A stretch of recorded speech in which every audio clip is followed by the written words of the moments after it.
বাংলাদেশে বিরাজমান অস্থিতিশীল পরিস্থিতির মাঝে বিভিন্ন ইস্যুকে টেনে দফায় দফায় মন্তব্য করতে দেখা গেছে পার্শ্ববর্তী দেশ ভারতের কূটনৈতিকদের। এবার বন্ধু রাষ্ট্র হিসেবে বাংলাদেশের পরিস্থিতি নিয়ে আলোচনা করতে আগামী 11 ডিসেম্বর বৈঠক ডেকেছে ভারতের সংসদের পররাষ্ট্র বিষয়ক কমিটি। বর্তমানে এই কমিটির নেতৃত্বে রয়েছেন দেশটির সাংসদ, লোকসভার কংগ্রেস দলীয় আইন প্রণেতা শশী থারুর। তবে বাংলাদেশের পরিস্থিতি নিয়ে খুব বেশি কথা বলা বা মাথা ঘামানো ঠিক নয় বলে মন্তব্য করেছেন দেশটির বিরোধী দল কংগ্রেসের এই সংসদ সদস্য।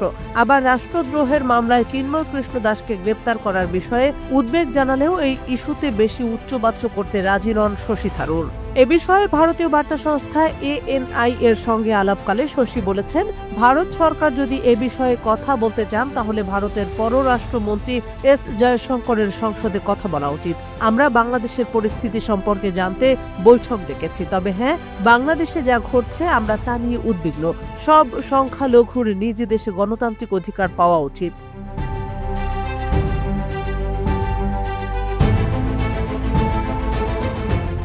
প্রসঙ্গত, গত 5 আগস্ট আওয়ামী লীগ সরকার পতনের পর থেকেই বাংলাদেশের সংখ্যালঘুদের নিয়ে লাগাতার উদ্বেগ জানিয়ে এসেছে ভারত। বাংলাদেশ বারবার সংখ্যালঘুদের নিরাপত্তা নিয়ে ভারতকে আশ্বস্ত করেছে। তবে ভারতীয় গণমাধ্যমে বাংলাদেশের সংখ্যালঘুদের পরিস্থিতি নিয়ে ব্যাপক অপপ্রচার চলছে। এ বিষয়ে ভারত অবশ্য এখন পর্যন্ত কোনো পদক্ষেপ নেয়নি। সম্প্রতি সাবেক ইসকন নেতা চিন্ময় কৃষ্ণ দাসকে গ্রেফতার করার পর ভারত সরকার ফের ব্যতিব্যস্ত হয়ে উঠেছে।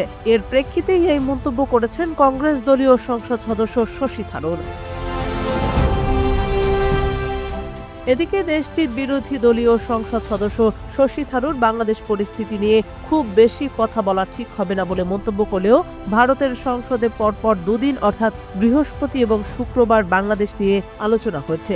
গেল শুক্রবার দেশটির পররাষ্ট্রমন্ত্রী S জয়শঙ্কর বাংলাদেশ পরিস্থিতি নিয়ে সংসদে দেওয়া বিবৃতিতে বলেছেন, বাংলাদেশের সংখ্যালঘু সহ সকল নাগরিকদের সুরক্ষা নিশ্চিত করার দায়িত্ব ডক্টর মোহাম্মদ ইউনূস নেতৃত্বাধীন অন্তর্বর্তী সরকারের। আবার লোকসভায় সংসদ সদস্যের প্রশ্নের জবাবে তিনি বলেন, ভারতের সরকার এসব ঘটনার বিষয়ে গুরুতরভাবে বিবেচনায় নিয়েছে এবং বাংলাদেশ সরকারের কাছে দিল্লির উদ্বেগ জানিয়ে দেওয়া হয়েছে।